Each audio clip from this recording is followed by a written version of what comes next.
you guys see that there's like different devices and stuff all over it. It actually looks kind of sinister. It looks like this drone literally is built to scavenge corpses from the battlefield and turn them into servitors. That's actually pretty cool. It frees up Thaddeus's like network bandwidth, and it counts as one. So, and this is just like technical terms for the game, but it counts as one integration implant slot, allowing for 3 other connections. So he's hoping to get like his hawks and stuff. But yeah, he's got this drone, and it can like make servitors, and by controlling the drone can issue commands to the servitors. So it's actually like. It ends up, because like right now, as far as the servitors that follow you guys, he's only got like a handful of those, but this like can up that number a lot. And then he's just having the drone come out and kind of just like float above and like just kind of hide. It has a little like holoclone thing, so it's like kind of camouflages. And perception test for anybody looking in his workshop. Yes. Okay. And 100%. That's gonna be no for I'm me, dog. gonna use a fate point. You got it? What was our? Oh, yeah, I did not pass. We see. You like kissed your eye, baby. That was pretty gross. He's getting tired. Oh, maybe that's what it is. What are you doing? Yeah, so for anyone who passed that test, like he's got probably like 16 or so more drones in there. Oh, wow. Of the same type? Yeah, it looks like he's trying to do something similar with them. Whatever. Like he just wants to harvest a bunch of bodies. He is the puppet master. That's actually like super useful for a battle, especially like this upcoming one. Like when all the garbage people die. I hate calling them garbage. Yeah, garbage people. When all those garbage people die. When all those failed youths. Here's the problem, though. The street youth. They'll be in his control. Yeah, but He's that is. questionable. Well, if you think about it, though. So here's the other thing you guys got to understand. Not only has he been down here for 6 months, this is 6 more months that he's had Lodge's Prophesiah. Like, at all times, he's considering all futures that are mathematically probable. Like, not from a psychic vision standpoint that can be directed and led by the God Emperor to show you direction, but he's just seeing it all. He's Doctor Strange I all was the time. just gonna say. Kind of, actually. Benedict I maybe should like. I feel like Thaddeus and Dr. Strange get along. Like I think. I don't know. I feel like I do okay with it. But yeah, basically Thaddeus just wants to plan for anything, and so right now it's like army of drones. How long does it take, like on the battlefield, like if someone dies and the drone picks them right up, like how long would it take to turn them into like a battle drone?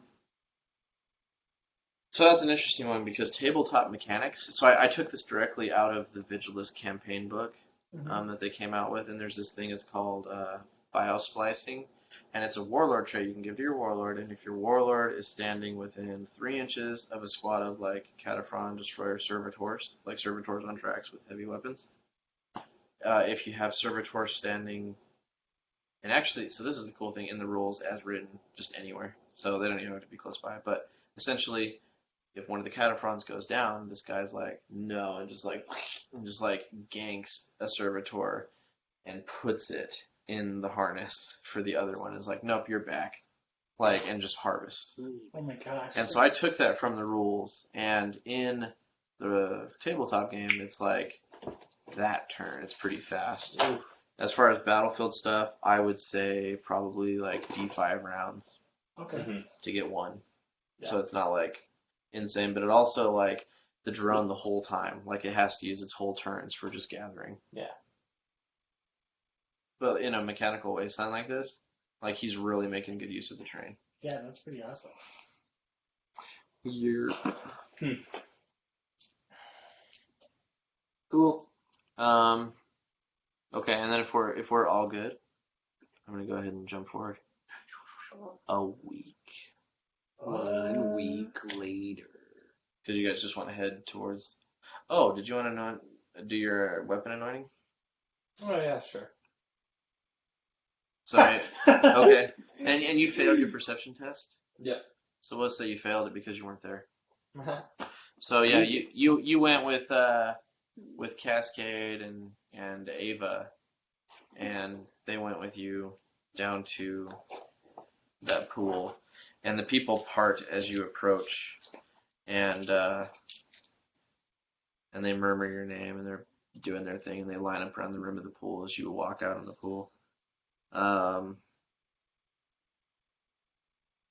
And so, and just to give you a little bit of a background on anointed weapons, they're holy relics that are steeped in lore and legend. Bright lights in a dark and unforgiving universe, many of them are still in the service of the Inquisition, with glorious histories and countless notches on their hilts. Others have passed from this world entirely into the realm of myth. Whether newly forged or tried and tested, anointed weapons are formidable tools in the battle against chaos. And so I want you to roleplay this, and this will determine what's up. And so But that's like a pretty big. So yeah, it building, says any weapon can be anointed. Primitive weapons are the most common, but your flamer is your signature for your miracle, and was at the center of it. You chose not to burn them, but you burnt them. You know what I mean? Like, so your weapon was there, and fire is your doctrine. So yeah, you just know you got to go to the pool. So what's next?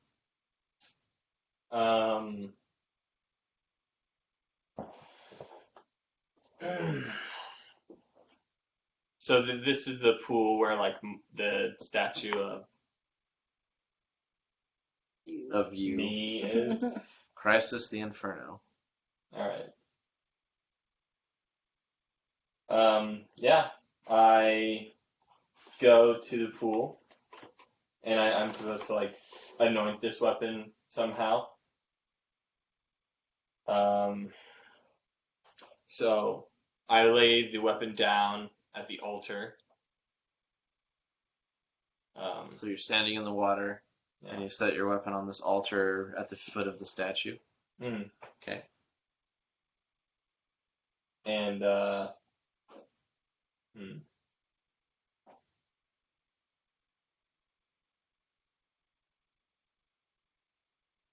Whoa.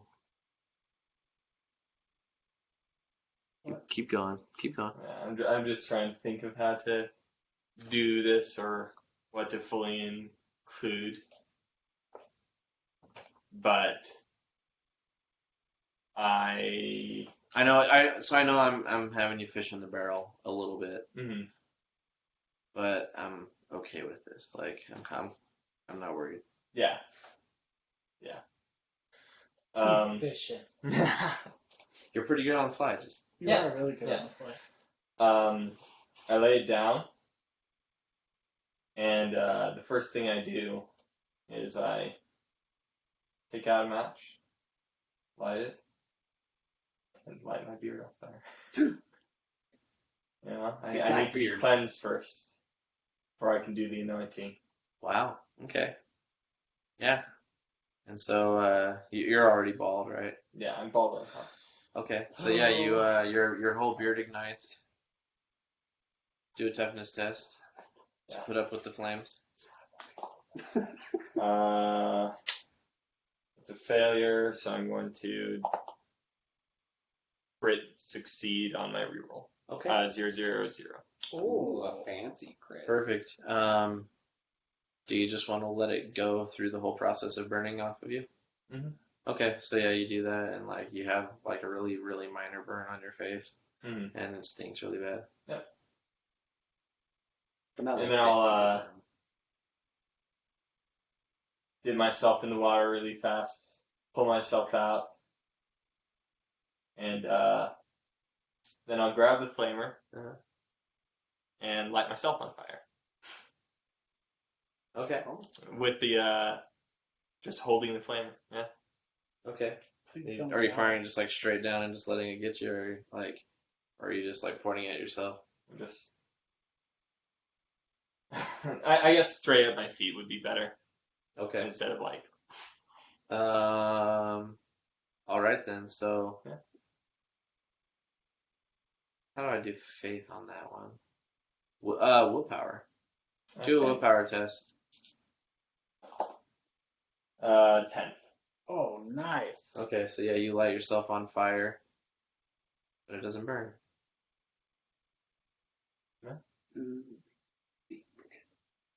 And We're going strictly narrative internet. yeah.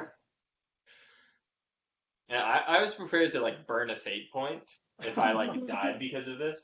I was like, yeah, it makes sense. But So this is like a pretty special So- thing, right? Because this doesn't happen super often. Yeah. So as you're on fire, you notice one of the spare fuel canisters you have for your flamer.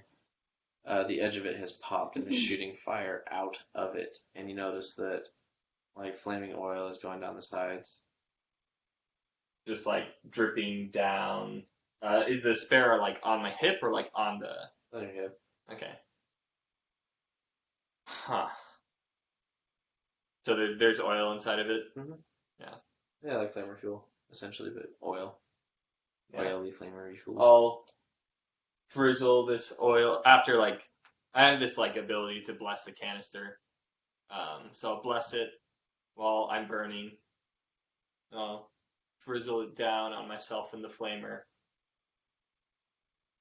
And once it like seems like it's run out, I'll just hold on to it and fall backwards into the water.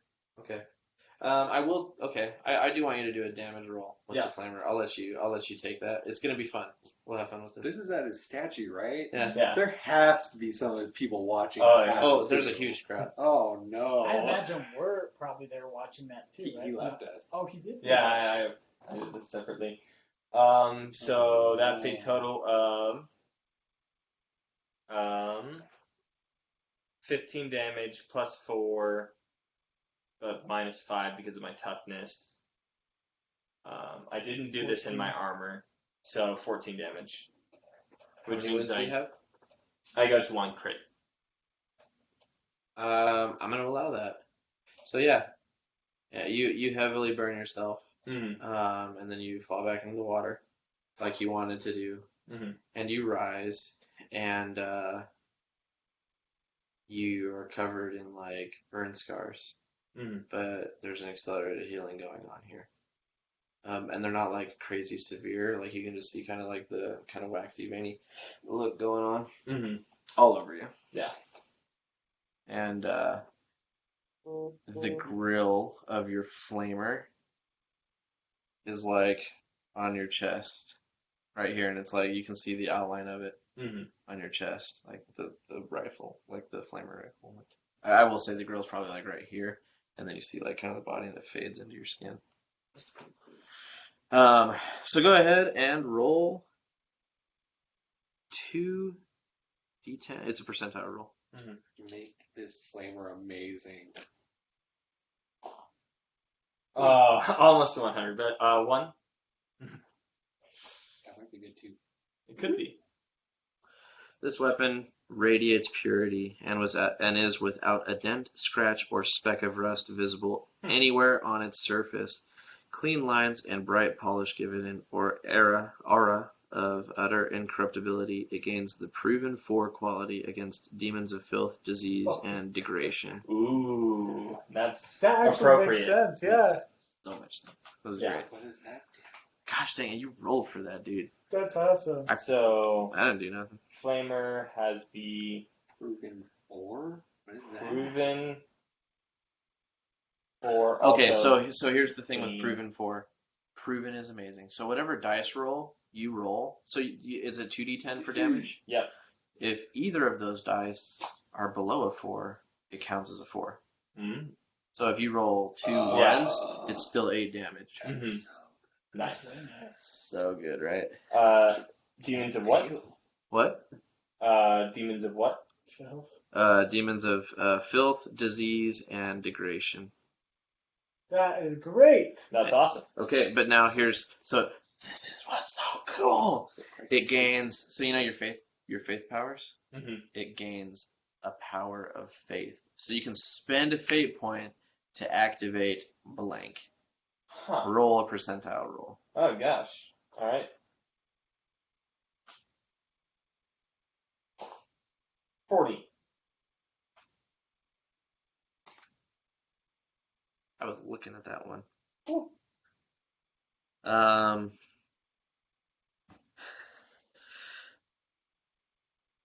Wow. That's actually so weird. It's unyielding. So the power is unyielding. Mm-hmm. Pure and clean as spring water. This weapon is the anathema to demon kind, and they cannot look upon it. Demons suffer a -20 penalty to dodge or parry attacks from this weapon. Oh, and it's a flamer. And it's a flamer, so they will burn. Holy crap. That is a dope weapon. All Nurgle demons just die immediately. Oh, yeah. And then what, Simon? Simon leaves yucky stuff behind. That's great. I'm very.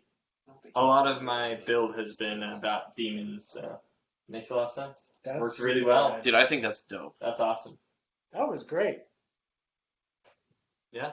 You know what? I kind of feel like we should just I end the was gonna session say there. I'm ready to wrap it Cool. right there. Yeah. That was a Yeah. cool way to end it. Yeah, let's just go. So, okay, before we end it, so you rise up out of the water with this, and you can see, because like as you've used it, it's worn and Mhm. been a little bit of wear. There's been some dents, there's scratches, some corrosion, and it's all gone, and it looks like the day that it came off the forge. You know, and this weapon's like already hundreds of years older than you. Like it's old.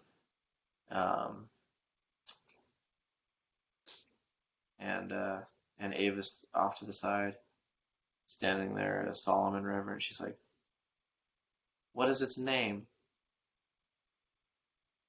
Shoot. Wait, just to be continued. Like, you gotta think about that, right? This is a big moment. Nurgle. No.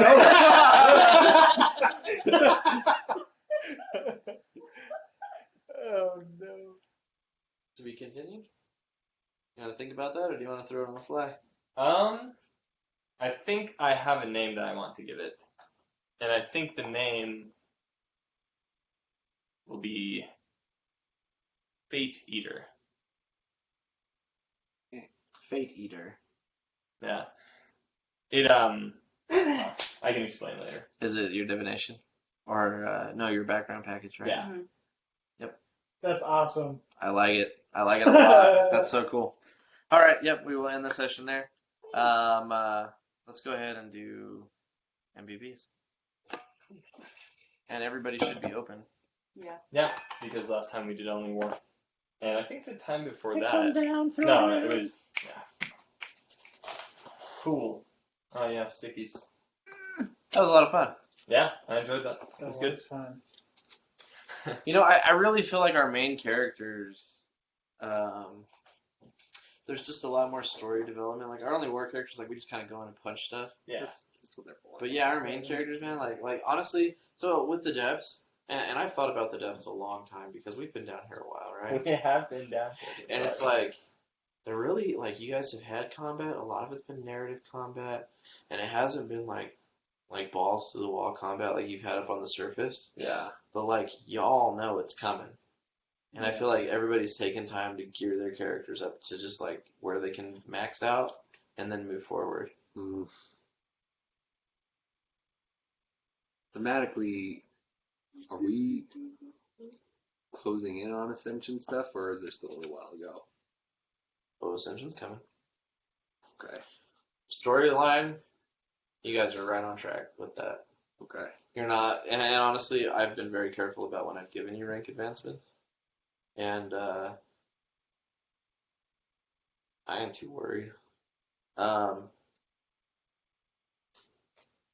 unlocked rank 7 for y'all recently, didn't I? Uh, I think it was That was pretty recently. 2 sessions ago. so like 2 months ago. Yeah.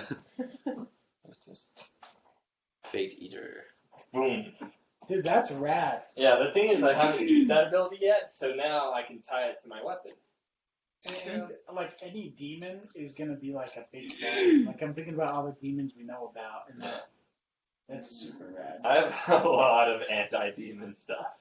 That's good. It's Where were you We're gonna need when we it. had like so many demon issues for a while? Hey, remember that book that you just chained to yourself? Do some demon. Hey, where's the little packet of littles? Oh, they're right here. Stop it. Yeah. No more. And The this whole over. time. Hold on a second. Every single one of them. You and your William little- you and I your am little- Blaskowitz. Blaskowitz. That's the name. DJ. Blaskowitz. Hey, you know. Just throw it. I don't know. It's Ooh, there you Wolfenstein. go. Those games are so good. It's okay that Boom. everybody knows that you don't know. I didn't even. What are you looking for? I didn't even ask I just want to know what your who experience is. won it last time because it doesn't matter in my opinion. Yeah, it's 650. Right? All right. Crisis. 650. Beautiful on-the-fly narration. Deco. Thaddeus's bird. That was sweet. Yeah. Crisis with his new church and following and crazy flamer. Yeah, holy cow. And Crisis, obviously, good at throwing things together on the fly. So Crisis, you gain 400 XP. Everybody else gains 200. Oh. There you go, Deco. Can you hand these down to And I Crisis? think I'm at about the same rank as everybody else at this point, so Oh, jeez. So you're gonna stop doubling? I Hey, think so, whoa. but I want to confirm. Wait, let's go. I know. How many total XP do you have? Like all together? 10,500. Okay, you. I'm at 12,000. Okay. You. Well, not 12,000. 13,070. I don't win a lot. Alright, I need a bit more. Where are you You're at? at 70. I'm at about. Because of stuff I spend on, I 8,000. don't know. Some of the Oh, stuff, weird. right? So then you get 800 XP. Cool. Please. Posted. Keep our own Okay. mind. Yeah, Oh, I'm so sorry. that's gonna be it for session 48. Everybody, we're glad that you could join us. Yeah. We are going to have a new edition next time. Yay. Yeah. And pretty excited for that one. I don't know if I've talked to you all yet, but he's thinking about doing a Grey Knight. A As gray a knight? character? A Grey Knight, yeah. Yeah, Oh. from Demon Hunter. Holy I didn't know we crap. could do that. Yeah. Well, That's- you that's remember a the Grey Knight Space characters? Marine. that we- Yeah. Yeah. Well, and so here's the thing, because a Grey Knight character starts out at 15,000 XP. Okay. There we Oh, go. that would. And I'm just like, dude, it would like fit. Like you'd line up perfect with where the team's at. Those dudes are scary. These are big poppers. Yeah. So I'm trying to. So right now it's just him, but I'm trying to get his buddy to join too, and it could be a pair of Grey Knights. Buddy hops. Yeah. That would be their Those are personality. dangerous. I don't know if he'll do it though, but I told him I was like that'd be probably the coolest. Just they're both they role play all the time. They haven't done this system, but I would trust them with that. Mhm. But yeah, for a beginner, I would never really let them do that. But yeah, I'm okay with it. So if they decide to go that route, that could be really interesting because they can teleport. Like Grey Knights teleport into battle frequently, like all Space Marines do, and they can just walk down to the depths and like just join. And you know how Grey Knights are. They're very. He's so fat. Chonkers. Yeah. Chunky chip. Yeah, but they're very just so it's like you're a bit tall, like you know what I mean, like But we'll do because we've heard of Space Marines, probably. so Space Marines are like A legend. so okay. So here's the way that this has been explained to me, and this is awesome. So in Imperial Guardsmen, for instance, like they all have heard the legends of the Space Marines. If they were to see a statue of a Space Marine, like they would worship it briefly, like it would be a big deal for them. They'd probably cry. Mhm. If they were handed an Adeptus Astartes like Bolter, they wouldn't touch it. They'd be like, I'm not worthy. Like this is them, and so it would be like Space Marines are viewed as demigods essentially, because to a Space Marine they think of the God Emperor as like a father figure that they can be like, and so all Space Marines strive to be, like their Primarch and in turn the God Emperor, whereas the average Imperial citizens and stuff know that they can never aspire to be like their father, and just worship him and are grateful to be in his service, whatever that job may be. I always And so there's a very big disconnect. Yeah, I mean, I always figured the homage was pretty on point, but I always assumed they looked at them basically like angels. Like Yes. if the Yeah, God they- Emperor is like holy, God. worth worshipping kind of thing. then Space Marines On are that like note, the Grey Knights, the Deathwatch, like those two chapters specifically, have always worked really closely with the Inquisition. The Deathwatch was actually created at the founding of the Inquisition, and so they're there to help. And at that point, Space Marines in that situation would listen to the investigative side. They would follow like the clue kind of thing. They are definitely the tanks of the group. They can soak the most damage and they can deal some nasty stuff. Oof. All Grey Knights are psychers. Yeah. Every Grey They're Knight. like intense psychers. Yeah. But they're different. They're like battle psychers. Well, I don't know if they're as good as your psychic level now, but No, I bet you could stand toe to toe with them, but the thing is, they also have the Space Marine power armor. They can Right. channel their power. Like they have weapons that they can throw their psychic powers through, and so it gets crazy. But yeah, all right, guys, we're gonna go ahead and end it we're there. still on. Yeah, it's fun to talk sometimes. Yeah. Yeah. But yeah, thanks for watching. And that has been another episode of Tombs and Tendrils. da-da-da.